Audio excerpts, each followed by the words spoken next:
Друзья, всем добрый вечер. Это Nocta Live стрим. Я Михаил Сергей, как обычно, в это время по пятницам в 19:00 мы выходим в лайв и стримим наш очередной выпуск Nocta Live с комментариями по наиболее важным событиям, которые произошли в Гагаузии, в Республике Молдова за прошедшую неделю. За пультом мне помогают Данила Колпакчи и Анна Дмитриева. И мы готовы приступить к сегодняшнему стриму. Сегодня у нас заявлены 3 темы. Первая тема — это очередная годовщина, 9-я годовщина так называемых гагаузских референдумов. Я предложил их переименовать. О том, как я их предложил переименовать, я скажу чуть позже. Вторую тему, которую мы коснемся, это скандал с конкурсом вокруг замещения вакантной должности главы прокуратуры Печи Кокс. Это прокуратура по борьбе с особыми преступлениями и организованной преступностью. И третья тема, которую мы хотим коснуться, это тема возвращения Рената Усатова в политику. Такой, достаточно интересный кейс. Об этом мы поговорим в третьей части сегодняшнего выпуска. Основная тема сегодняшнего выпуска, безусловно, это годовщина референдума, или так называемых референдумов. Как вы знаете, референдумов на самом деле было 2, которые прошли 2 февраля 2014 года. Там был один консультативный референдум и один законодательный референдум. Консультативный референдум касался внешнеполитического вектора Республики Молдова. О том, у гагаузов, у жителей Гагаузии спрашивали, куда должна интегрироваться Республика Молдова, в Европейский Союз или в Таможенный союз. Его также называют Таежным союзом, в шутку, да. Таможенный союз также официально называется Евразийским союзом или же Евразес. Это был консультативный референдум. Также был законодательный референдум о механизме. Люди, которые пришли на этот референдум, голосовали, так называемый референдум, голосовали за местный закон, который предлагал механизм реализации права Гагаузии на внешнее самоопределение. Внешнее самоопределение имеется в виду в случае, если Республика Молдова утратит свою независимость. Оба референдума, и вообще этот референдум, будем называть его так, был признан незаконным властями Гагаузии. И я еще тогда называл, что он незаконен, он не должен быть. И сегодня, с моей точки зрения, самый подходящий момент поговорить о том, почему таких референдумов не должно быть. Да? Ни с политической точки зрения, ни с законной точки зрения. С законной точки зрения этот референдум, он незаконен. Нельзя проводить референдумы, которые не могут, на которые выносится вопрос, которые не могут быть достижимы. Да? Потому что это подрывает саму идею референдума как механизма принятия решений. Такие референдумы превращаются в инструмент манипуляции общественным мнением, чем по сути и был референдум 2014 года. И с законодательной точки зрения, то, как этот референдум был организован, то, как этот референдум был инициирован, это все, по большому счету, нарушение законодательства, и это не соответствует процедуре. О том, почему это так, я скажу чуть позже. А для начала я начну со своего поста, который я сделал, можно сказать, вчера на своей страничке в Фейсбуке. Я предложил переименовать этот день в День великого обмана. Я там по-другому позволил себе выразиться у себя на страничке в Фейсбуке, но не буду повторять это выражение здесь. В эфире, да, ссылка будет в комментариях, вы сможете зайти и прочитать этот пост. В общем, там я предложил переименовать этот день 2 февраля, как вы знаете, в Гагаузии объявлен Днем народного единства. Да? То есть Народное собрание приняло решение назвать его таким днем и объявило в этот день выходной. Выходной, насколько я понимаю, не оплачивается. Люди, которые сидят в этот день дома, они не получают заработную плату, они сидят за свой счет. Примерно такой выходной. Да? И вчера люди сидели дома, и уже на протяжении нескольких лет объявляется выходным днем, и те, которые принимают этот день выходным, реализуют это, те учреждения, частные организации, государственные учреждения, которые реализуют это решение Народного собрания, они отправляют своих работников, сотрудников домой. Школы, например, вчера не работали в Гагаузии, медицинские учреждения работали, многие учреждения работали, например, школы не работали, дети вчера были дома. И я предложил переименовать этот День народного единства в День великого обмана гагаузского народа. Потому что этот референдум, по большому счету, не достиг своих целей. За что голосовали люди? Люди голосовали за за Евразийский союз. 97% населения или 95-98% людей, вышедших на избирательные участки, согласно данным, которые предоставили организаторы этого референдума, власти Гагаузии, да, проголосовали за интеграцию Республики Молдова в Евразийский союз. И у меня возникает вопрос, где этот Евразийский союз? Сразу же после голосования на этом референдуме то есть российская пропаганда перестала говорить об этом референдуме. Этот референдум не звучал в официальной пропаганде, о нем забыла Россия. И как бы сегодня реализация этого Евразийского союза практически невозможна. То есть это был по большому счету серьезный фейк. Да? И реализация и жизнеспособность этого Евразийского союза без участия в нем Украины для Республики Молдова это не представляет абсолютно никакой возможности, потому что нет общей границы с этим так называемым Евразес.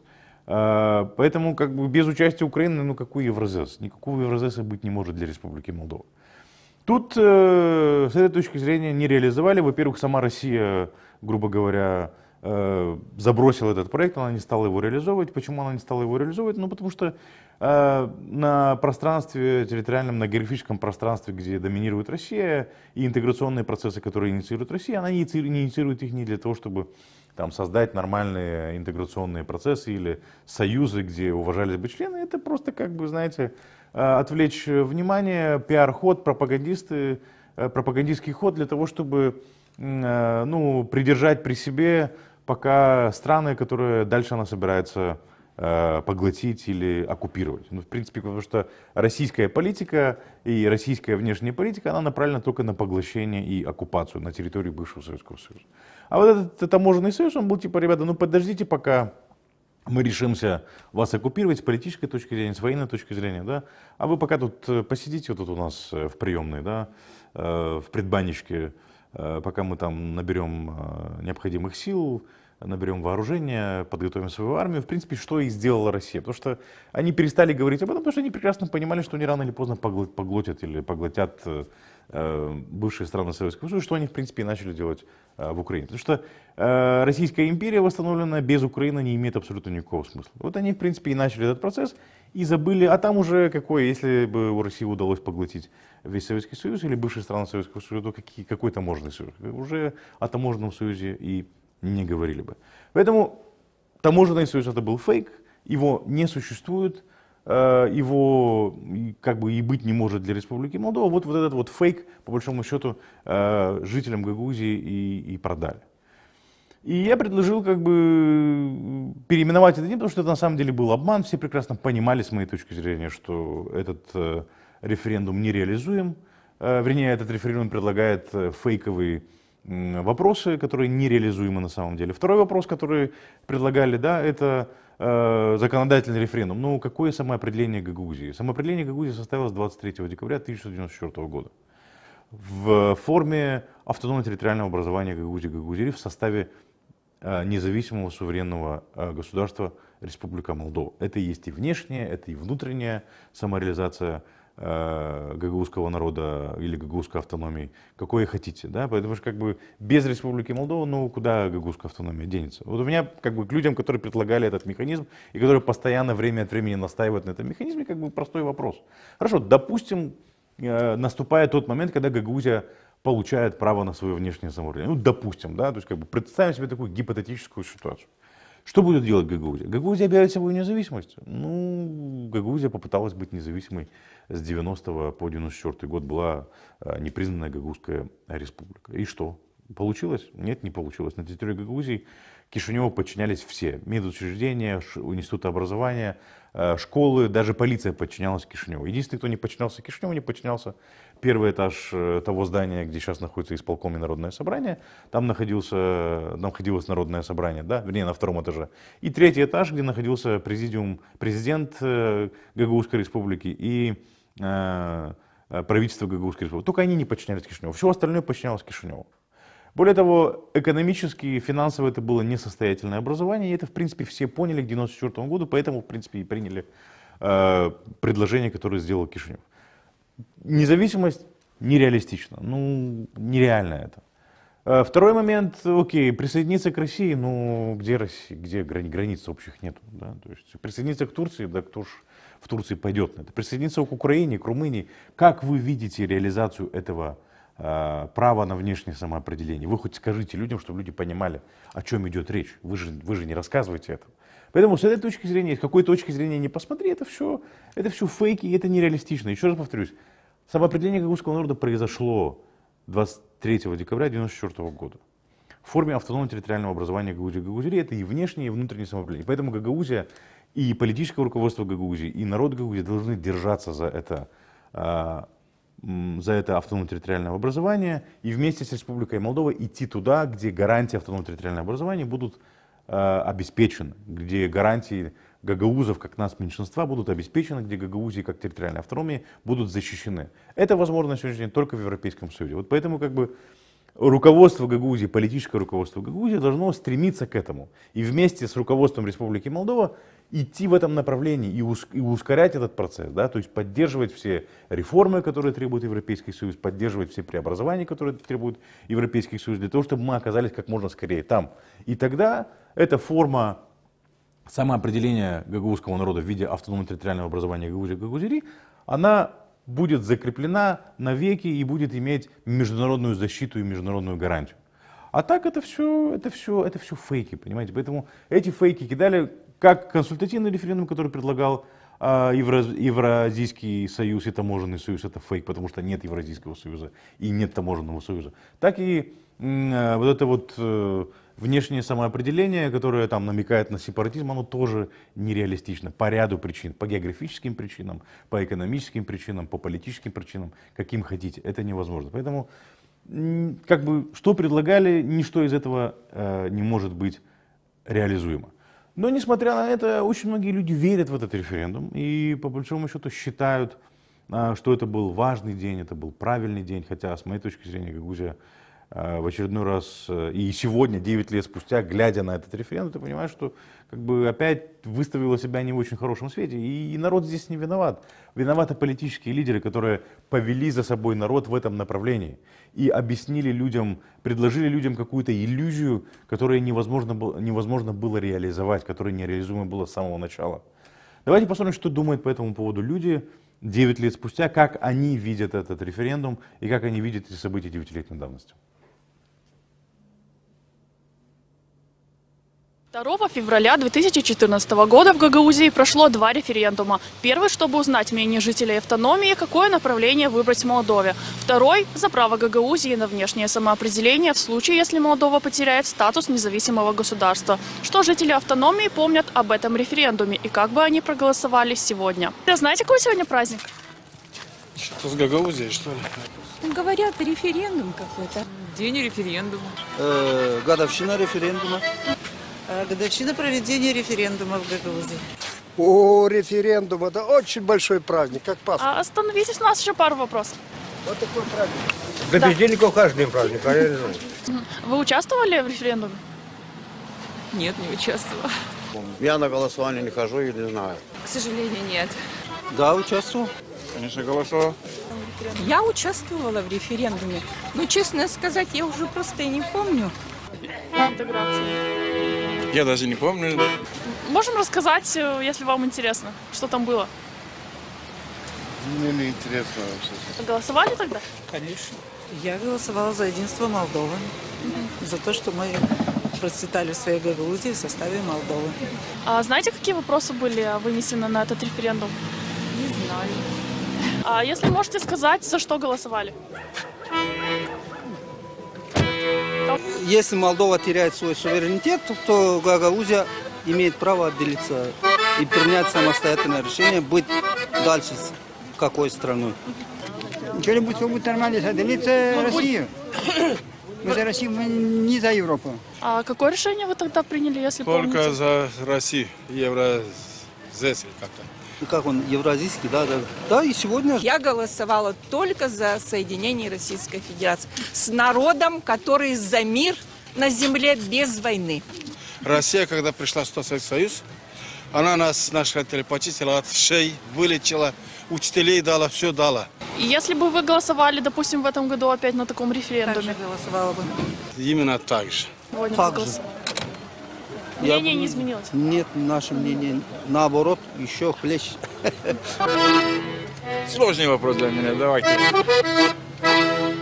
Возможно, Евросоюз. Я не хочу этот Европейский Союз слышать. Европа это голубая нам не нужна. Ну, только им нужны там шестерки, это четверка. То там, это там. А мы им не нужны им. Им нужны земли, нужны Европе нужны. Земли. А уже неизвестно, за что и за кого. Да, уже не знаем. Сейчас никому нельзя верить, никому нельзя доверять, только сам себе. И все. Непонятно. Это многие вещи не зависят ведь от нас. Поэтому не знаю. Не могу точно сказать. Вы знаете, что Штефан Чалмари, предателям, что он сделал предателям рода? Он их сажал на кол. Вот этих то же самое надо. Это предатели нашей Родины, я считаю. И хочу пожелать всему нашему гагаузскому народу, чтобы сбылась мечта всего нашего гагаузского народа и всех людей, которые населяют нашу территориальную Гагаузию, чтобы у них у всех сбылась эта мечта, чтобы они были соединены с Россией, с этим русским добрым народом, который не только говорит на словах, но и творит дела без войны.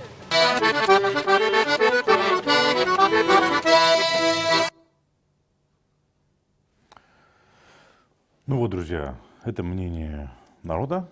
Это, конечно, не претендует на полноценный опрос, и это всего лишь навсего опрос на улице, Vox Populi. Ну, понимаете, вот от опроса к опросу мы часто делаем такие Vox Populi, и вот по вопросам отношения к России, отношения к войне в Украине, вот примерно одинаковые ответы. Нас, конечно, обвиняют в том, что якобы мы показываем только такие мнения. Ну, извините, но мы встречаем, вот все мнения, которые мы встречаем, мы эти мнения показываем. Мы ничего не вырезаем. Вот как бы все люди, которые поговорили с нашим журналистом, в данном случае это Елена Чулак, благодарю Елену Чулак и Андрея Георгиева за этот Vox Populi, очень интересный.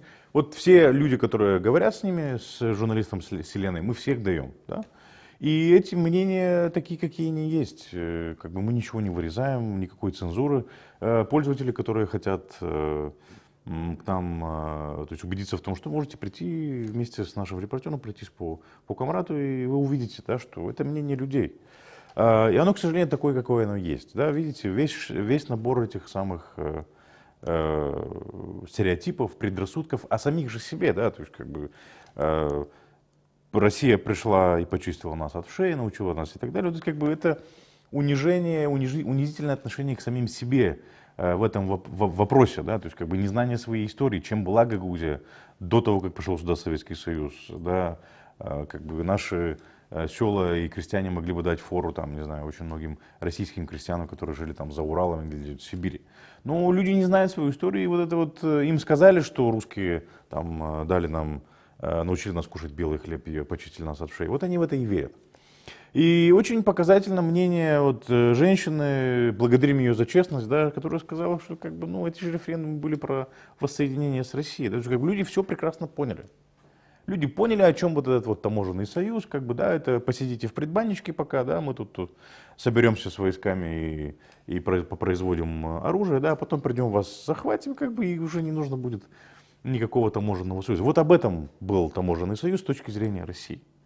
Это не было нормальное образование, которое там должно было развиваться, должно было интегрировать бывшие страны Советского Союза в этом пространстве экономическом, да, прежде всего. Никто же не хотел экономического сотрудничества с бывшими советскими республиками. Это был такой проект, вы там подождите, мы вас потом захватим. Давайте вспомним, и люди как бы прекрасно понимают, о чем идет речь, и люди за это голосовали, и люди до сих пор не понимают, что это был фейк, понимаете, и в этом вся проблема. Даже несмотря на то, что руководство ГГУ, в частности Башкан Гагаузии, уже, по-моему, года 2 или 3 вообще об этом референдуме вообще ничего не говорит.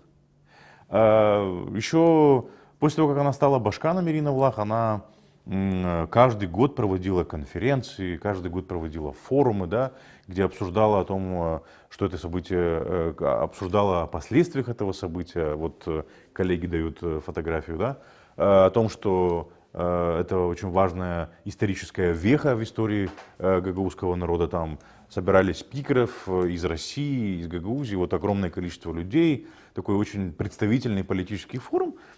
Даже медали вручала на этом форуме людям, которые как бы, ну, имели отношение к организации этого референдума. А вот в этом году мы не видели абсолютно никаких постов и никаких сообщений на страничке Ирины Влах по поводу этого референдума. То есть получается, что как бы уже невыгодно Ирине Влах говорить об этом референдуме, да? То есть и люди как бы не видят разницы, да, и не видят, что как бы что-то не происходит, никаких мероприятий не проводят. И задались вопросом, а вообще почему это так происходит? Да? И как бы и не задаются вопросом, что вот в соседнем государстве идет война, и люди, которые ждут там воссоединения с добрым, как они говорят, русским народом, который никогда не начинает войн, да, а тогда что они делают в Украине, да? Которые, что воссоединение невозможно без того, чтобы Украина хотела в этом интеграционном процессе участвовать, а Украина, очевидно, не хочет этого. Да? И совершенно очевидно было еще в 2014 году, что Украина никогда не будет под Россией, Украина не будет участвовать в интеграционных процессах, инициированных Россией. И поэтому как бы в Гагаузии очень многие злятся на Украину, потому что Украина не подняла ручки и не сдалась русским, не сдалась России, не сдалась Путину. И таким образом многие в Гагаузии не смогли реализовать свою вековую мечту, как говорит вот эта женщина, в воссоединении с русским народом. А без Украины, как бы, ну, какая Российская империя? Никакой Российской империи быть не может. И никаких интеграционных процессов на постсоветском пространстве тоже быть не может. Для Республики Молдова однозначно, потому что нет общей границы, о чем речь. И вот это вот должны были политические лидеры объяснить людям, объяснить народу, что как бы, ну, зачем нам это нужно? Это уже это невозможно, это нереалистично. И должны были объяснить люди, которые прекрасно это понимали. А понимали ли политические лидеры, что это фейк и что это нереализуемо? Конечно, понимали. Посмотрите на этого, на Башкана, который как бы поддержал этот референдум, Михаил Формузал, хоть официально ни в чем не участвовал, но он же как бы поддержал этот референдум и участвовал, голосовал. Он же, ладно, как бы он не поддержал, понимает, что таможенный союз этот фейк. Но он же даже и как бы идею воссоединения с Россией тоже уверен, ну как бы сам для себя в нее не верит и не верит, что Россия может нам дать что-то хорошее по той простой причине, что живет-то он после башканства своего переехал жить не в Россию, да, он переехал жить в Германию, да, перевел свою семью, там не знаю, ну жил там в Германии со своей семьей. То есть он-то понимает, о чем идет речь. Он же не живет там где-то в Сергиевом Посаде, а живет в городе Ветсларе, да, в Гессене, да, земля Гессен. И сына своего отдал не в плавательную школу города Сергиева Посада, а города Ветслара, да, в Гессене. Да. То есть как люди-то понимали, о чем идет речь, что это полный фейк, и от России ничего хорошего ждать нельзя. И выбрали себе путь. А людям не объяснили, да, людей по-прежнему держат за идиотов, и пост господин Формузал сделал о важности этого референдума. Какая важность этого референдума? Вы использовали для своих политических целей гагаузский народ, и ничего гагаузскому народу не объяснили. Вы должны были прийти и объяснить гагаузскому народу: ребята, это невозможно, это нереалистично, поэтому давайте не будем мы туда смотреть, будем смотреть в другую сторону. Там, где есть возможность получить нормальную поддержку для экономического развития, для культурного развития, политического развития. И очень многие после этого стали говорить, что вот якобы этот референдум привлек внимание Европейского Союза к Гагаузии. Но, ребят, давайте говорить честно, вы же делали это не для того, чтобы привлечь внимание Европейского Союза. Вы делали это для того, чтобы реализовать там, указания или политический заказ ваших кураторов из Кремля. Вы же не делали это для того, чтобы привлечь внимание Европейского Союза. Внимание Европейского Союза можно было привлечь тысячи разных других путей. И, в принципе, Европейский Союз и так обращал внимание. И можно было бы найти способ без того, чтобы противопоставлять себя Кишиневу, противопоставлять себя центру и противопоставлять себя идее европейской интеграции, привлечь внимание на себя Европейского Союза. Есть тысячу, но вы же выбрали этот путь. И вы выбрали его не для того, чтобы привлечь внимание Европейского Союза, а вы выбрали его для того, чтобы привлечь внимание Москвы, что вы такие хорошие, бравые ребята, можете реализовать политический заказ. И в конечном итоге, чем мы оказались? Мы оказались с фейковым референдумом, результаты которого нереализуемы.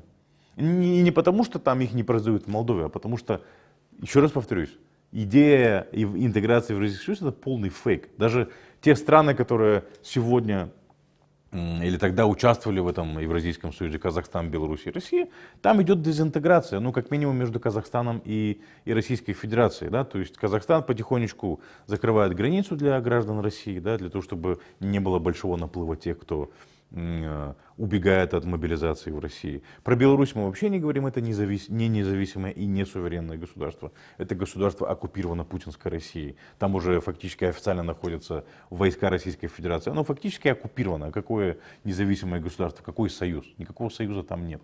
Понимаете, это просто государство, оккупировано Российской Федерацией. И в таком интеграционном образовании, ну, кто хочет участвовать? И вы должны были это людям объяснить, но вы же этого не объяснили. И сегодня, когда Башкан ничего не говорит про этот референдум, она должна выйти и сказать: ребята, как бы, ну, извините, но это был фейк, мы признаем свою ошибку, мы извиняемся перед вами, потому что мы вас ввели не туда, куда вы хотели. И даже если вы хотели, это было неправильное желание, это желание нужно было бы пересмотреть.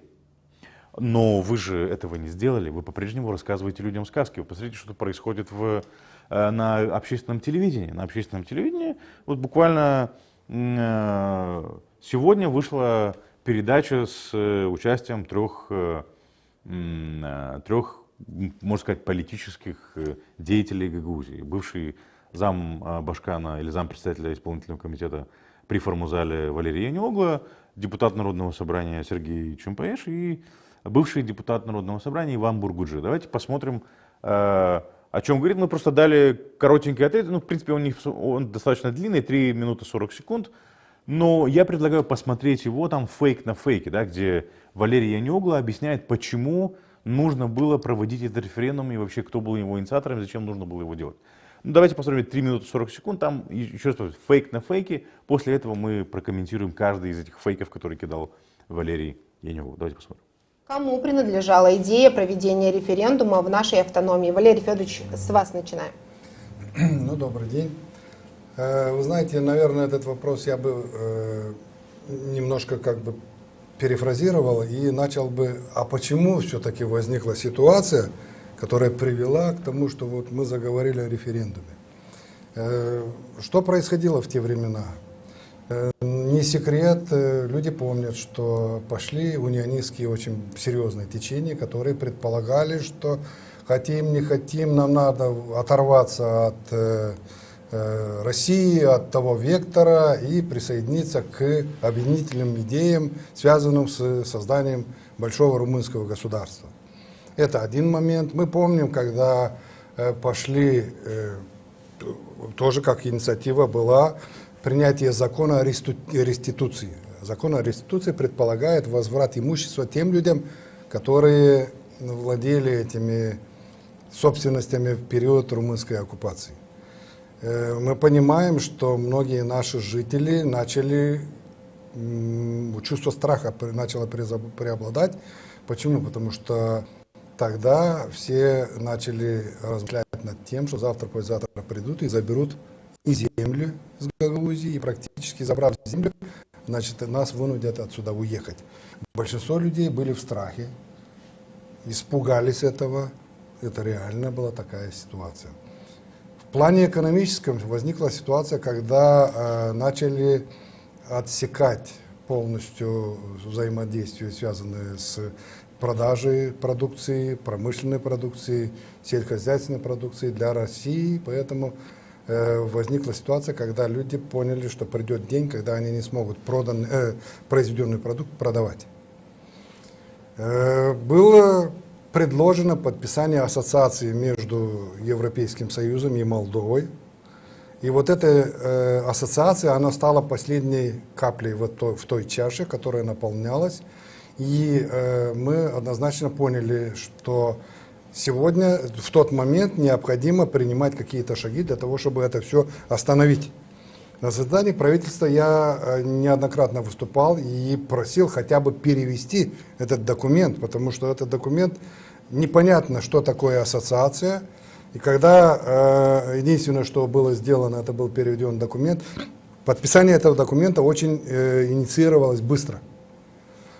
Когда перевели этот документ, мы увидели, что там речь идет о экономической составляющей, что на второй день после подписания документа границы Республики Молдова освобождаются для товаров Евросоюза, а товары из Республики Молдова могут поступить на территорию Евросоюза только после адаптации законодательства к законодательству Европейского Союза. Это минимум 10 лет.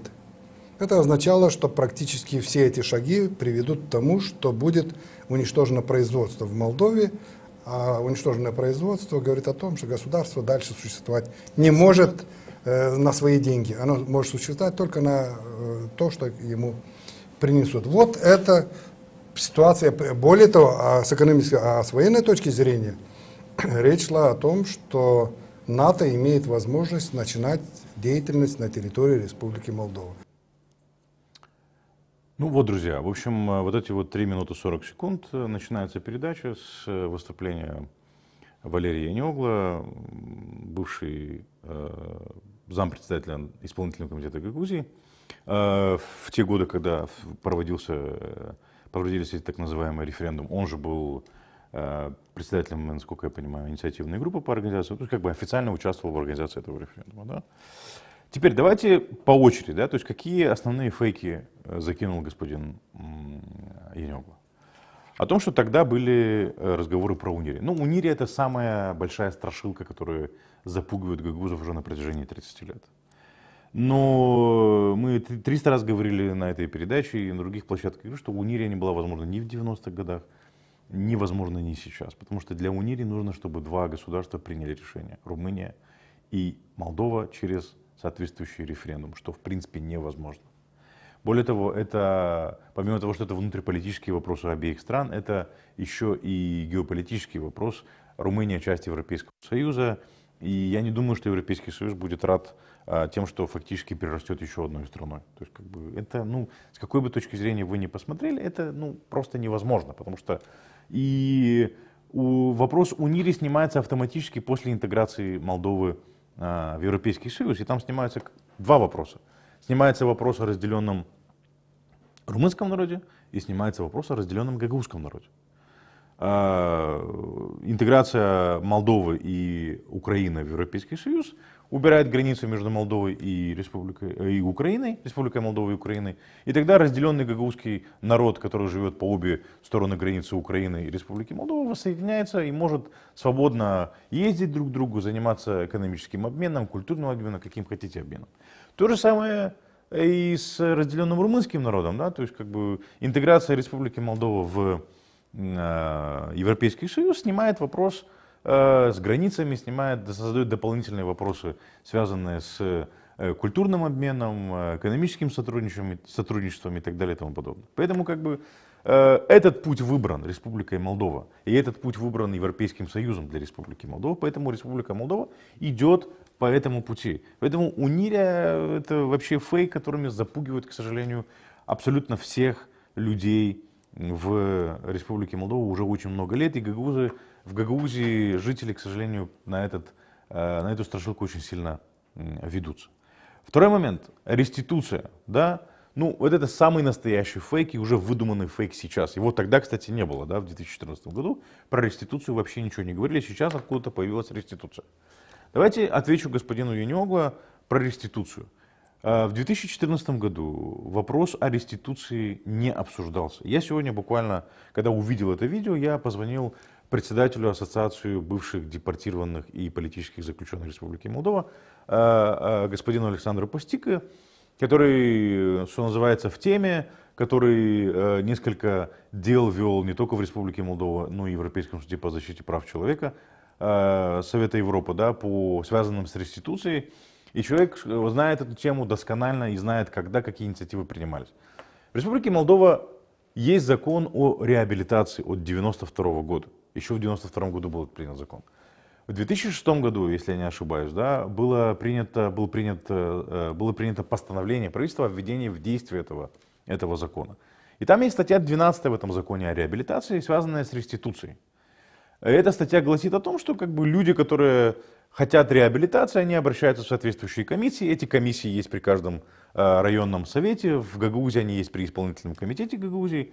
Они должны туда обратиться, и комиссия должна проанализировать, оценить стоимость этого имущества, которое было у них конфисковано и отъято во времена Советского Союза большевиками, да, и возместить им в финансовом плане как бы это имущество. Не вернуть имущество, да, а выплатить им деньги, да, которые отражали бы стоимость этого имущества. Вот таким образом в Республике Молдова реализуется реституция. Какого-либо другого закона, который менял бы правила, или который назывался бы законом о реституции, в 2014 году в парламенте, во всяком случае, зарегистрировано не было, и в комиссиях парламента этого закона тоже не было. И вообще, по-моему, даже дискуссии об этом не велись. Не было дискуссий о реституции в 2014 году или о новом законе. Был, да, старый закон 1992 года, и по этому закону велись. И по поводу того, что там люди, которые, румыны придут, и как бы у НИРЯ и в закон о реституции, вот эти два фейка, они идут в связке в том, что говорит господин Янёгло.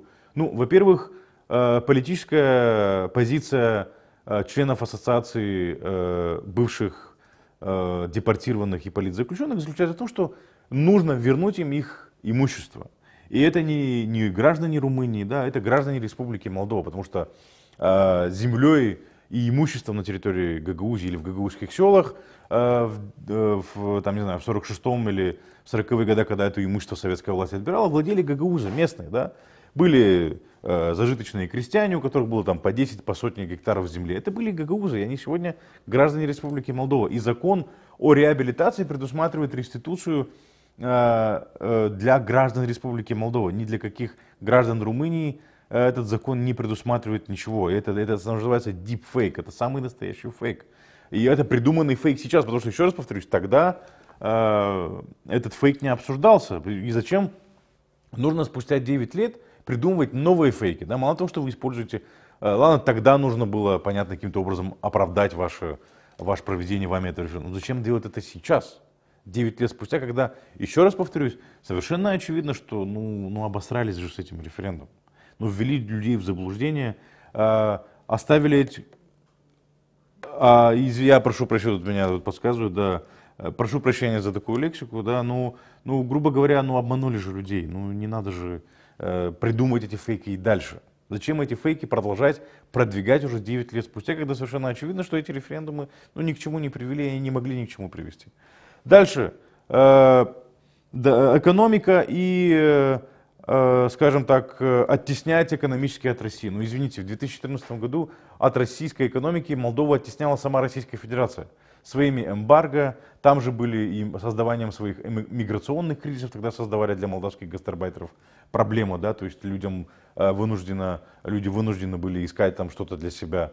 Потом они нашли для себя путь, там просто начали ездить в Германию и там заниматься, там искать себе работу. Но тогда же в 2014 году Россия находила дебутил какой-то в молдавском вине, то что-то находила в молдавских яблоках, то что-то находила там в молдавских помидорах. Все что-то в России российский Роскомнадзор находил. То есть Россия сама выключала Молдову из российской экономики. То есть эмбарго для молдавского вина. То есть это не Республика Молдова, и договор с DCFTA и об ассоциации с Европейским Союзом не приводил бы к, скажем, отключению Молдовы от российской экономики. Потому что очень много стран Европейского Союза до войны, до большой войны, очень хорошо себе торговали с Российской Федерацией. Та же Польша, та же Германия. Поэтому почему это вдруг Молдова должна отказаться от российского рынка, не совсем понятно. И официальная позиция властей Республики Молдова не состояла в том, чтобы мы должны отказаться от российского рынка. Нет, мы должны сохранить российский рынок, но при этом развить другой рынок. Это в России почему-то что-то придумали, что вот там это не соответствует нашим интересам, и вы выбираете либо Европейский Союз, либо Россия. А почему Россия не выбирала? Почему Россия торговала с Европейским Союзом? Почему Россия может торговать с Европейским Союзом, а Молдова не может торговать с Европейским Союзом? Поэтому еще раз, возвращаясь обратно в 2014 год, Россия путем эмбарго, путем каких-то ограничений для молдавской продукции просто выключала Молдову то есть отталкивала от себя Молдову в экономическом плане. И в конечном-то итоге, после подписания договора об ассоциации и DCFTA, Европейский Союз же стал главным экономическим партнером Республики Молдова. Это же видно по торговому балансу с Европейским Союзом. Основная, больше 50, я не знаю, под 80% молдавской продукции экспортируется в Европейский Союз. России там осталось очень мало. Потому что Россия сама отказалась от молдавской продукции. Тут кто виноват-то? Молдова виновата? Нет, конечно, Россия виновата. Теперь, что касается НАТО, это вообще самый большой фейк. Во-первых, какое отношение Европейский Союз имеет до НАТО?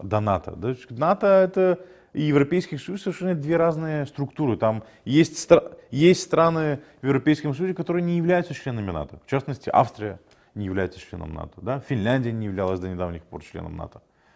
То есть вступление и интеграция в Европейский Союз, и тем более подписание договора об ассоциации с Европейским Союзом не предусматривает вхождение в НАТО. И окей, мы уже 10 лет почти существует договор об ассоциации с Европейским Союзом и DCFTA. Что, у нас появились базы НАТО? Где вы видите НАТО? Какое отношение вообще подписание договора об ассоциации с Европейским Союзом в 2014 году имеет до НАТО? Никакого. И более того, у нас есть центр НАТО, но сотрудничество с НАТО начал еще Владимир Воронин, но он не предусматривает открытие на территории Республики Молдова каких-то военных баз. Республика Молдова как оставалась нейтральным государством, согласно своей конституции, так и остается. И единственный, кто нарушает нейтралитет Республики Молдова, это Российская Федерация, незаконно удерживая свои войска на территории Приднестровья, которые являются частью Республики Молдова. Там остатки 14-й армии или ОГРВ, ограниченный контингент российских войск. И сохраняя свое вооружение там, нету никаких юридических оснований для того, чтобы эти ОГРВ находились на территории Республики Молдова. Поэтому это самый настоящий фейк. И я не понимаю господина Янеоглы, почему он продвигает эти фейки.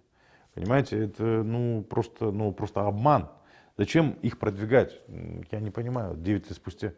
Тут, извините, господин Янеоглы, вы либо глупец, либо подлец, понимаете, потому что это подло то, что вы делаете.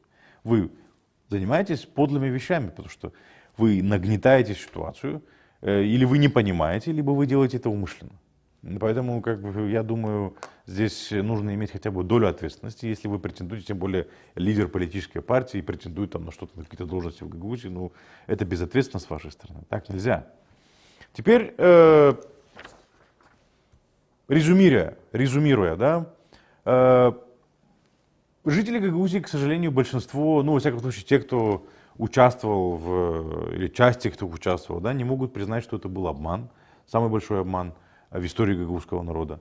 Политические лидеры не могут признаться жителям Гагаузии, своим согражданам, что они обманули в 2014 году жителей Гагаузии, и то, что интеграция в Евразийский Союз была невозможна по ряду причин, по географическим, по геополитическим и так далее. И более того, Россия сама отталкивает Республику Молдова от себя, а Гагаузию просто использует как инструмент для провокаций, для манипуляций в стране и дестабилизации ситуации. Потому что Россия всегда против Республики Молдова использует эти инструменты. Экономический шантаж, миграционный шантаж, политические провокации внутри страны и использование Приднестровья и Гагаузии как инструментов дестабилизации ситуации. Что-то там не понравилось, все, включаются российские прокси в Гагаузии, которые начинают там вспоминать про отложенный статус, намеки на сепаратизм, непонятно что, для того, чтобы там баламутить ситуацию. Какова была? И 9 лет спустя, к сожалению, мы этого до сих пор не осознали. И пора понять, что это невозможно. Это невозможно, интеграция с Россией, и даже таможенный союз, потому что его нету. И воссоединение, как эта женщина сказала, с добрым в кавычках русским народом. Опять же, да, если он такой добрый, чужой, он пошел войной на соседние государства. Тоже невозможно, потому что есть Украина, которая не хочет быть под Россией, которая не хочет в интеграционные процессы, связанные с Россией, и Украина сегодня себя защищает. И желая воссоединиться с Россией, да, те, кто желает этого в Гагаузии, они по большому счету желают зла своему соседу, государству, которое сегодня себя защищает. И это очень плохо, понимаете, поэтому кто-то должен из политических лидеров выйти уже, наконец, честно сказать людям в Гагаузии, что, ребят, извините, вот это был обман, и так нельзя, меа-кульпа, да, то есть наша вина, посыпаем голову пеплом и так далее, но они же не способны на это, потому что они сами себе не принадлежат. Они ждут указаний с центра, они боятся сказать людям правду, Они постоянно виляют вот так вот, понимаете? Вместо того, чтобы выйти и сказать людям так, как есть на самом деле. Еще один момент, который хотелось бы отметить, тогда реакция властей Кишинева. Ну, власти Кишинева дали этому референдуму пройти, потому что все понимали, что ничего-то он не изменит, и в конечном итоге ничего не изменил. Республика Молдова подписала договор об ассоциации, подписала DCFTA, которым пользуются сегодня и предприятия из Гагаузии, которые пользуются сегодня Республика Молдова. Еще раз повторюсь, Европейский Союз стал основным партнером, торговым партнером Республики Молдова, Европейский Союз стал таковым. А Россия в торговом балансе падает и все ниже и ниже. Да? Единственное, что мы покупаем в России, это газ, но скоро, я так понимаю, что и от российского газа придется отказаться тоже не потому, что мы его хотим, от него хотим отказаться, а потому что Россия своими действиями на международном рынке газа приводит к тому, что просто люди перестают покупать у нее этот газ. И вот никакой провокации не произошло, и в конечном итоге гагаузский народ остался, мы остались в Гагаузии обмануты, да, и, к сожалению, до сих пор верим в этот обман. Верим в то, что таможенное это было правильное решение, хотя это было неправильное решение.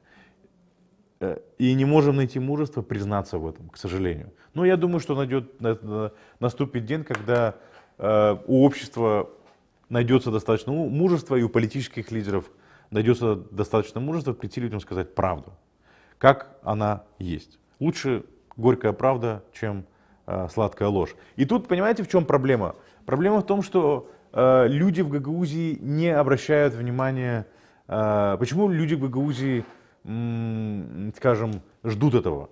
Почему такие политики? Потому что в Гагаузии люди ждут каких-то геополитических обещаний какой-то иллюзии, которая еще осталась, еще не знаю, со времен Советского Союза, восстановление чего невозможно восстановить.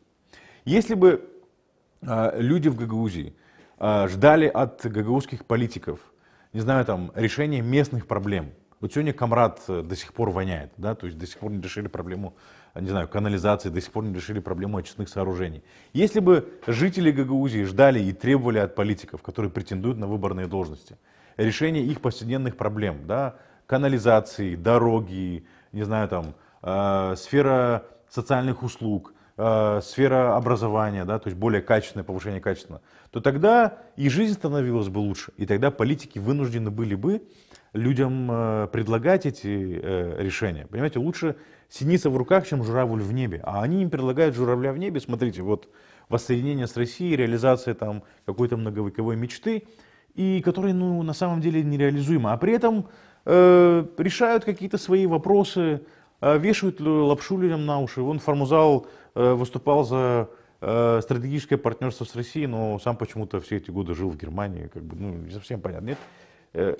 Да, и тот же Яниогло, который вот сегодня тут рассказывает, или вчера он там, когда был в эфире, рассказывает про то, что в подписании договора об ассоциации с Европейским Союзом поставило бы нас на колени, сам успешно работал в агентстве регионального развития, катался на машине, которую купила GIZ, немецкое агентство по международному развитию. Да, это Европейский Союз. И сами агентства регионального развития были созданы по инициативе GIZ, да, по инициативе немецкой стороны, и очень долгое время финансировались по инициативе немецкой стороны. И эти агентства регионального развития распределяли деньги, которые выделял Европейский Союз. Почему же Валерий Яниогло не отказался от этого, раз он видит угрозу в договоре об ассоциации с Европейским Союзом? Пусть вернет свою заработную плату, которую он получал в агентстве, да, в которой, я уверен, есть деньги Европейского Союза и Германии.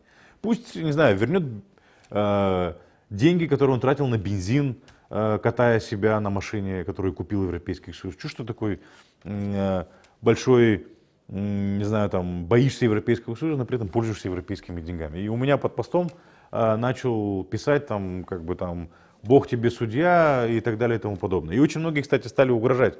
Господа, не надо мне угрожать. Ответьте на конкретный вопрос. Где таможенный союз, который вы обещали? Таможенного союза нет. По делу есть что ответить? Ну, кроме вот этих вот угроз, которые вы кидаете, там, рот порвать, там, не знаю, там, еще что-то сделать, обвинение в том, что меня там купили, то, что я там говорю по указке. Я ни по чьей указке не говорю, я говорю то, что я думаю, и то, во что я верю. Да, а вот люди, которые говорят, что Европейский Союз это плохо, но при этом получают зарплату от Европейского Союза и работают в структурах, созданных, финансируемых Европейским Союзом или странами Европейского Союза, то это уже как-то, знаете, выглядит не очень красиво. Давайте Давайте прежде всего будем честными с самими собой и с людьми, чье внимание мы хотим получить. В данном случае я как журналист и ведущий этого стрима, этой авторской передачи, и политики, которые хотят получить голоса. Давайте будем честными со своей аудиторией, и будете вы честными с теми людьми, со своими избирателями. Говорить людям честно, да, что возможно, что невозможно, не обещать им то, что недостижимо. А вот тогда у нас, я думаю, все наладится, и все будет хорошо. Еще раз повторюсь, я думаю, что, я уверен, что будущее Республики Молдова в Европейском Союзе и будущее Гагаузии в Европейском Союзе — это светлое будущее, которое открывает перед нами очень хорошие перспективы. И оно решает сразу несколько проблем. Убирает проблему унири, потому что в этом уже нет необходимости, потому что разделенный румынский народ будет объединен. И решает проблему разделенного гагаузского народа, да, то есть по обе стороны Украино-молдавской границы люди будут воссоединены, могут реализовывать совместные проекты, могут реализовывать экономические проекты, культурное сотрудничество, может быть создан какой-то еврорегион, который при поддержке Европейского Союза может реализовывать различные проекты по развитию инфраструктуры, по развитию культуры и так далее. Вот к этому нужно стремиться. И это реалистично, и это достижимо, да? А не воссоединение с Россией, которое, во-первых, портит наш имидж и выбивает нас из трендов, и противопоставляет нас всему цивилизованному миру. Зачем нам это нужно? Мы маленький народ, 150 тысяч всего лишь. Мы должны быть вместе с миром, да, и получать и пользоваться всеми благами, которые есть у цивилизованного мира. Зачем мы себя противопоставляем цивилизованному миру в этой кровавой войне, преступной войне, которую начал Владимир Путин против Украины, еще и пытаемся предъявлять какие-то претензии соседнему государству за то, что оно защищается, защищает свой суверенитет, защищает свои жизни, защищает честь своих женщин, стариков и детей и мужчин. Но это полный бред, извините за выражение. Да? Поэтому призываю быть всех честными с людьми и говорить правду, как это делаем мы. Друзья, на этой ноте я завершу тему референдума. Очень важная тема, и важно было на нее обратить внимание. 9 лет спустя важно было ее проговорить. Теперь, скандал в Пичи-Кокс. Скандал в Пичи-Кокс — это, напомню, Юлиан Гроза, директор ИПРИ, Института европейских политик и реформ. Его назначили председателем комиссии по отбору прокурора в прокуратуру Пичи-Кокс. Это прокуратура по борьбе с организованной преступностью и особыми делами, и по особым делам. И господин Юлиан Гроза сказал, что на него оказывается давление. Оказывается давление с целью повлиять на его решение и повлиять на решение комиссии по назначению, по отбору на должность прокуратуры Пичи-Кокс какого-то конкретного человека. Там же появился Евген Рурак, человек противоречивый, человек, который обвиняет в связях с Марарем, да, Верил Марарь, которого Александр Стояногло убрал из прокуратуры антикоррупции, да, естественно, за обслуживание интересов режима Плохотнюка. И Евген Рурак тоже обвиняется, есть информация о том, что он по большому счету обслуживал интересы режима Плохотнюка. И вот эти люди хотят вернуться в систему. После сообщения о давлении со стороны господина, то есть после того, как господин Гроза сообщил о давлении, естественно, конкурс приостановили и больше его не продолжили. И это нас опять, скажем, вызывает очень определенное беспокойство, да, о том, что происходит в системе правосудия, и определенное беспокойство о том, что реформа пока продвигается очень медленно, и мы пока не видим результатов. Мы, с одной стороны, понимаем, что реформа — это такой сложный процесс. Сейчас идет процесс приветинга. Процесс приветинга предусматривает отбор и очищение сначала Высшего совета прокуроров, потом это, что касается системы прокуратуры, потом приветинг на уровне должен произойти на уровне Высшего совета магистратуры. Это саморегулирующий орган для судей. Да? И после этого эти очищенные, приватизированные высшие советы прокуратуры и высший совет магистратуры должны начать ветинг уже непосредственно самой системы, да, то есть очищение системы от коррумпированных судей и прокуроров. Приветинг еще не прошел, и мне не совсем понятно, зачем вообще был организован этот конкурс по замещению вакантной должности прокурора Печи-Кокс, главного прокурора прокуратуры Печи-Кокс. Ну, с моей точки зрения, сначала нужно дождаться этого самого приветинга, а потом уже приватизированный Высший совет прокуратуры должен начать заниматься непосредственно назначением на вакантные должности там, различных прокуроров, пропускать их через due diligence, да, то есть проверки, выбирать самых достойных, неподкупных и честных прокуроров. И то же самое должен сделать, скажем так, Высший совет магистратуры. Пока этого нету, зачем этим вообще заниматься? Да? И мы видим, что пока нет никаких результатов, мафия пользуется. Да? То есть и люди, которым нечего искать вообще в системе прокуратуры, пытаются туда вернуться, как тот же Виарил Марарь, как тот же Евген Рурак. И очень многие громкие дела спускаются, грубо говоря, на нет. Да? Вот, информация о том, что произошло с громкими делами. Да? То есть вы знаете кейс о том, что о подкупе 14 депутатов, вышедших в 2016 году из фракции партии коммунистов. Да? В январе 2023 года Генпрокуратура сообщила, что дело закрыто спустя 3 года расследования. То есть как бы прокуратура почему-то не нашла в этом состава преступления. Да? То есть как бы там была очевидная коррупция.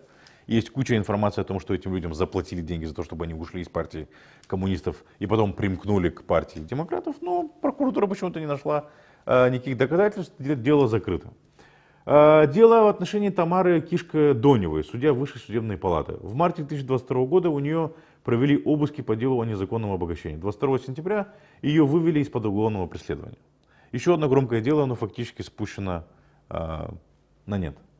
Эмма Табырце, бывший вице-председатель Нацбанка Молдовы, была задержана в августе 2016 года по делу о ландромате, а 4 января 2023 года ее оправдали. Вот еще одно дело, которое спустили на нет, и, грубо говоря, люди избегают наказания.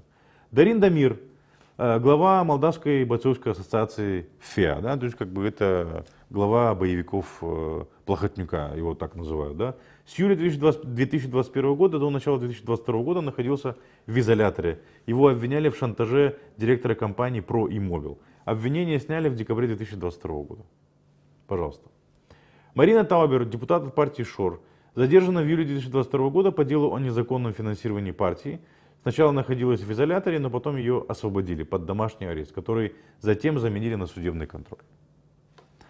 Юрий Топало, экс-директор железной дороги Молдовы, обвиняют в мошенничестве, коррупции, хищении чужого имущества и в злоупотреблении служебным положением. В ноябре 2022 года экстрадировали из Бельгии и арестовали, а в январе 2023 года перевели под домашний арест. Вот в этой системе, которая, очевидно, не хочет сама себя реформировать, да, и, очевидно, сопротивляется реформам, происходят вот такие вот дела.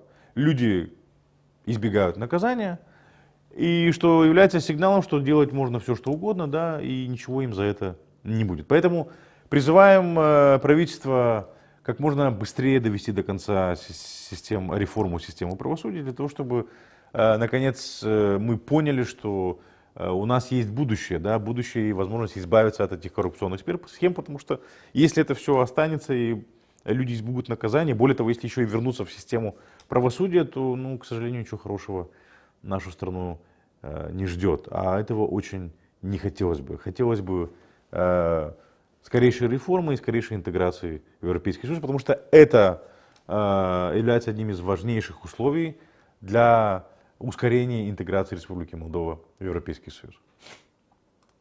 Теперь дальше, да, возвращение Рената Усатова. Вот Ренат Усатый заявил о том, что он возвращается в политику, да, и будет сейчас заниматься восстановлением территориальных ячеек. Давайте напомним о том, как ушел Ренат Усатый. Ренат Усатый обиделся на бельчан за то, что они не проголосовали за него на парламентских выборах, за его партию. Да? И сказал, что все, я ухожу, я обижаюсь, я ухожу, и потом начал постить, там, не знаю, фото с рыбалки, с отдыха. И сейчас он заявляет, что он возвращается в политику.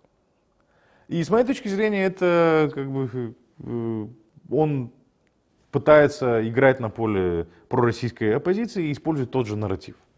И я посмотрел пару выступлений Рената Усатова, это меня возвращает в плохотниковские времена. И как бы, да, вот эта политика приходить, там что-то, какие-то сплетни, рассказывать, обсуждать и так далее, ну, что, в принципе, не совсем красит политика.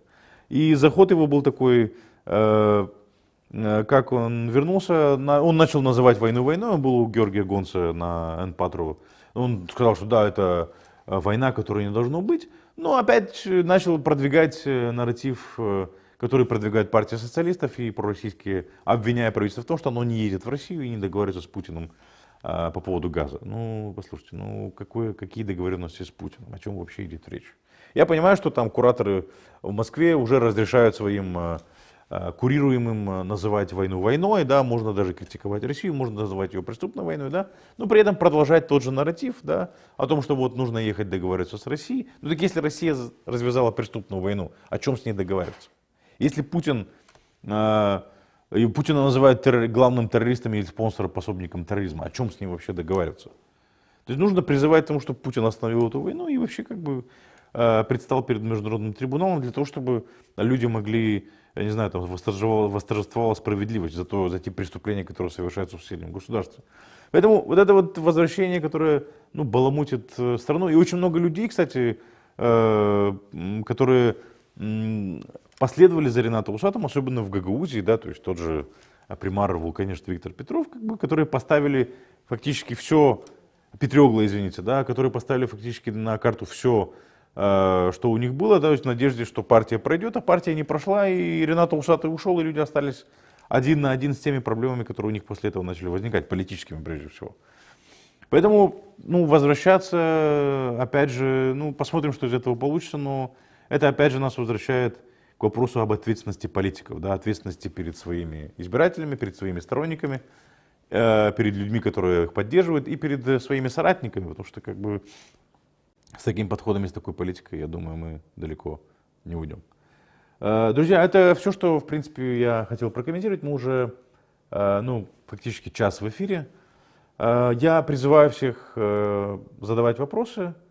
Я готов на них ответить. И, ну, еще где-то минут 10-15 будем отвечать на вопросы. Коллеги, прошу скинуть мне документ с вопросами. Да, нет, я нашел его, спасибо, да.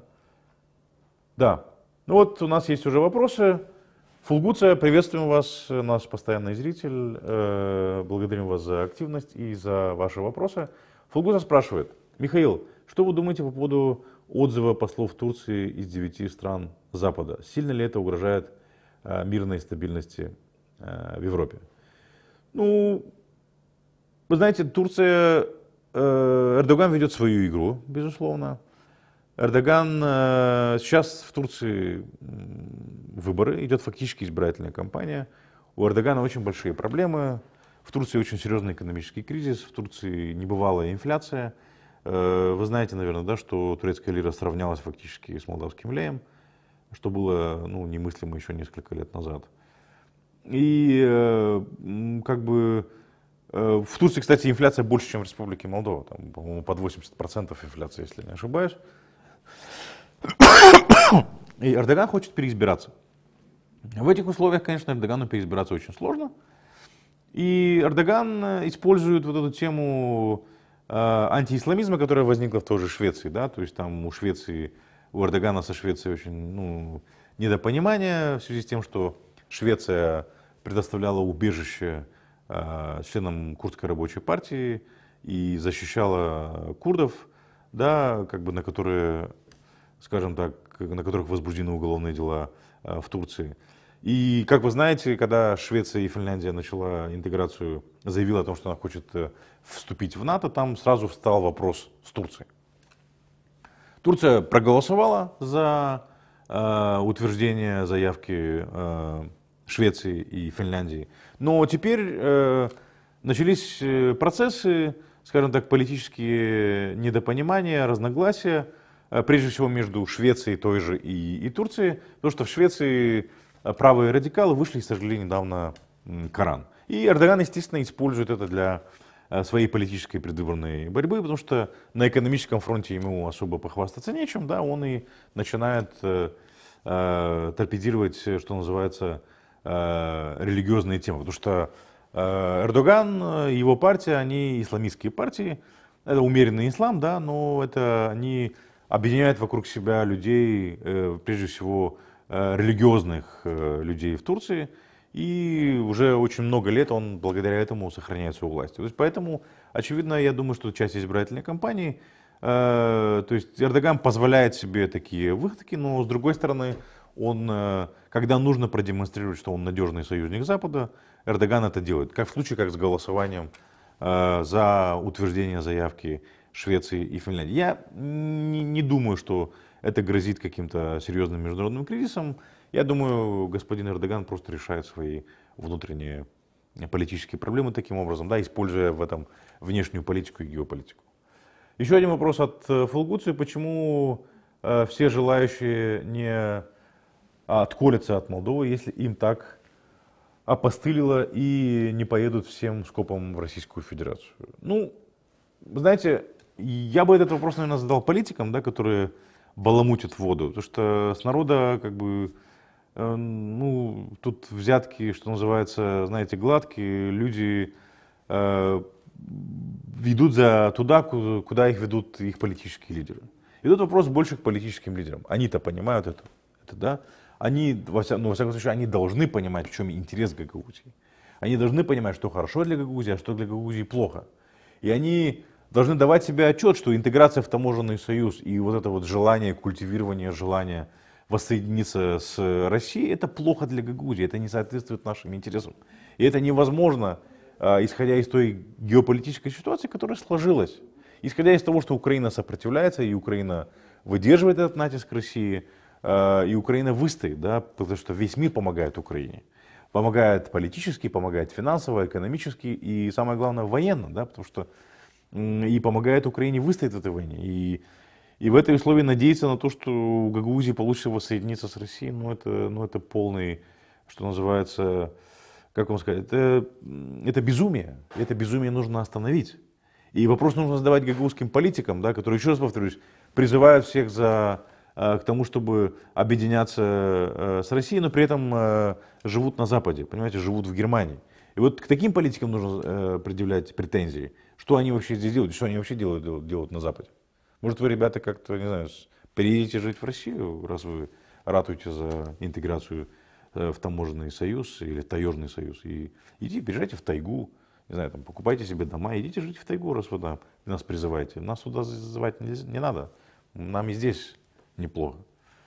Вот я бы политикам задал этот вопрос, прежде всего, да, которые должны быть честны со своим народом, да, со своими избирателями и вести честную политику. Но, к сожалению, имеем, что имеем. Бобровед ТГ Channel. Вопрос. Михаил, как бороться с коррупцией при полностью коррумпированном правительственной системе Молдовы? Майдан или вмешательство стран-доноров, по примеру, санкций США против Плохотнюка и Шора? Извините, смочу горло. Вы знаете, с моей точки зрения, нужно продолжать реформы. Какими бы тяжелыми они ни были, не нужно останавливаться. И теперь самое главное не допустить к власти воров, пророссийских элементов, которые продадут страну там за треле, за пучок. Понимаете? И выбирать и поддерживать проевропейские правительства, которые будут нас вести в Европу и демонстрировать свое желание реформировать страну. Вот, я думаю, установка такая, во всяком случае, для меня. И Майдан, какой Майдан? Ну, все уже как бы, у нас власть меняется посредством выборов. Майдан был, потому что людям не дали то, что обещали, как вы помните, да? Янукович обещал людям договор об ассоциации, потом сказал, что он не будет подписывать договор об ассоциации, и пошел, то есть начался Майдан. Если в Молдове такого не было, то есть обещали договор об ассоциации подписали.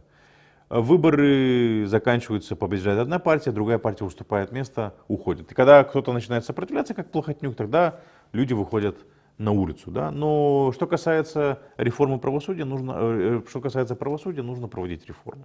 Я думаю, мы должны идти и дать возможность довести эту реформу до конца, закончить приветинг, после этого начать ветинг, тем более международные партнеры участвуют в этом, непосредственно посольство Нидерландов, Голландия помогает нам в этом, да, главный судья по комиссии, которая занимается приветингом, он из Голландии, да, поэтому как бы дадим возможность довести этот процесс до конца и посмотрим, что из этого получится. Я думаю, что это просто требует времени, нам, понятное дело, хочется ускориться, но, знаете, спешка нужна при ловле блох, да, то есть, как говорят болгары, хубави работы ставят бауну, да, то есть для хороших вещей нужно время, поэтому дадим это время и будем надеяться, что все будет хорошо. Юг Молдовы спрашивает, да, Михаил, скажи, пожалуйста, что-нибудь о Стояногло. 3 человек в чате попросили озвучить мнение о Стояногло. Ну, послушайте, ну что сказать о Стояногло? Стояногло сам о себе сказал. Вот эта вот его связь с Платоном, понимаете, она говорит о многом. И то, что Стояногло позволял Платону творить то, что Платон творил, да, то есть возвращать себе самовольно, там, заходить фактически продолжать заниматься рейдерским захватом, как бы, ну, что тут сказать господина Стояногло. Господин Стояногло показал, что он бесхребетный, как генеральный прокурор, и, как бы, ну, вот это мое мнение о господине Стояногло. Больше ничего я об этом сказать не могу. Дальше. Атаман. Вопрос Михаилу. Какой, на ваш взгляд, процент населения Гагаузии поддерживает а. евроинтеграцию Республики Молдова, б. Украину в войне с Россией? Мое мнение, менее 10%. Ну, я думаю, что тут нужно ориентироваться на результаты выборов.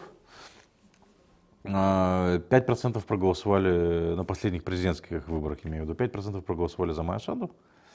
И 95% проголосовали за Игоря Додона. Других данных у нас нету, к сожалению.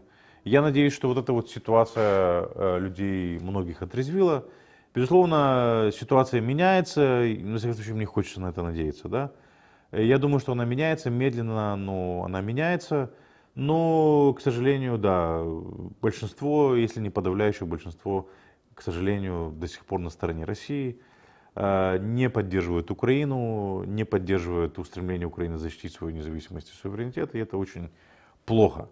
Но этому есть определенное объяснение. Этому есть объяснение, первое объяснение — это поведение местных политических элит здесь, которые продолжают толкать фейки, да, вот как в частности с господином Яниогло.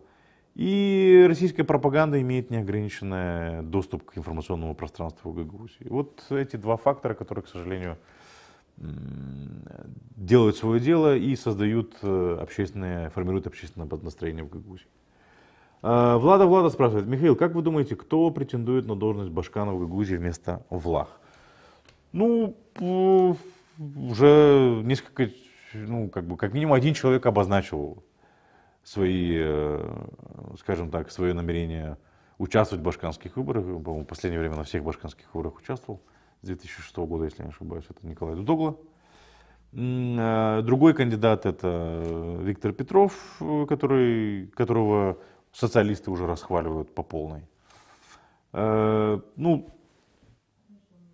он не объявил, то есть из тех, кто потенциально мог бы, и как бы из того, что мы слышим, да, о том, что разговаривают в различных, с людьми, которых говорят люди, с которыми я общаюсь, это потенциально Григорий Узун, да, лидер ячейки партии социалистов Вулканешток, да, то есть он еще об этом не объявил, да, этот Виктор Петров, который тоже еще не объявил, да, но видно по его действиям, его политические амбиции. Господин Формузал наверняка будет баллотироваться еще раз, хотя он об этом, опять же, еще не объявил.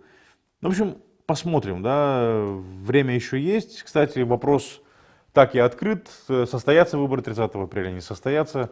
Центральная избирательная комиссия так пока и не собралась, да. Мы знаем, что на прошлой неделе была попытка Да, на этой неделе, да, да, извините, как бы не помню даты, да, на этой неделе была попытка создавать заседание Центральной избирательной комиссии, оно не состоялось, близкие к Башкану Ирине Влах люди не пришли на заседание, таким образом его сорвали, поэтому как бы наши опасения и утверждения многих о том, что Башкану выгодно срыв выборов и перенос выборов туда подальше на осень, как бы они оправдываются. И Башкан, к сожалению, Ирина Влах это пока никак не комментирует.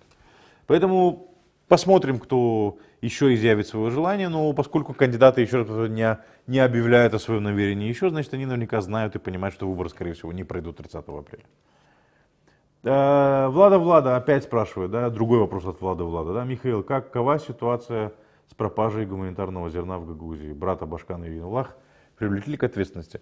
Ну, как вы знаете, прокуратура Гагаузии отказалась возбуждать уголовное производство по этому факту. Тогда депутаты обращались, извините, заложила нос, обращались в прокуратуру, по-моему, даже с этим делом депутат парламента Уаз Унунтоя направлял запрос, да, что с этим делом. На что прокуратура ответила, что там они не нашли состава преступления и не стали возбуждать уголовное производство. Вот это все, что я могу сказать по этому делу, хотя, с моей точки зрения, здесь нужно проводить серьезное расследование и выявлять виновных.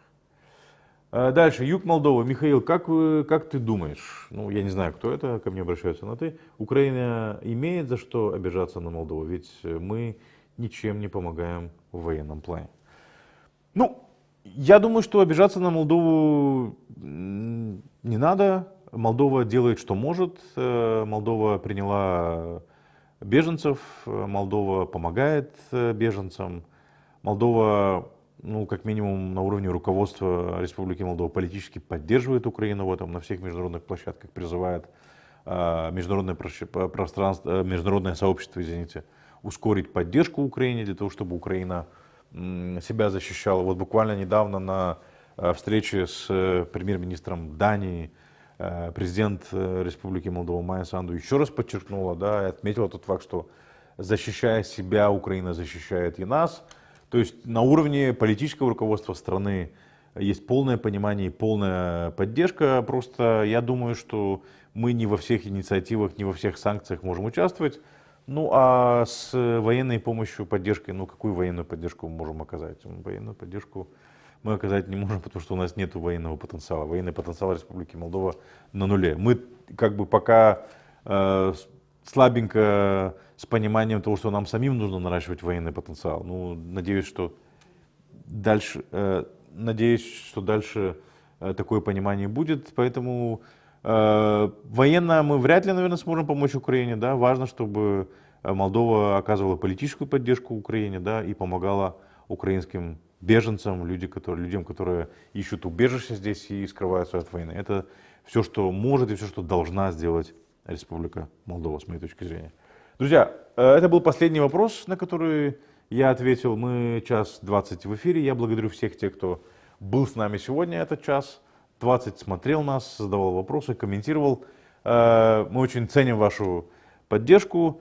Делитесь этим видео, ставьте лайки, отправляйте его своим знакомым, близким, для того, чтобы как можно больше людей увидели этот стрим, увидели этот лайв. Ждем ваших вопросов в следующем лайве. Те вопросы, которые мы не ответили сейчас, может, мы ответим в следующем лайве, либо ответим на комментарии под этим лайвом. Еще раз большое спасибо. Благодарю коллег, которые были за пультом, Даню Колпакчи и Анну Дмитриеву. Увидимся в следующую пятницу в 19:00. До свидания.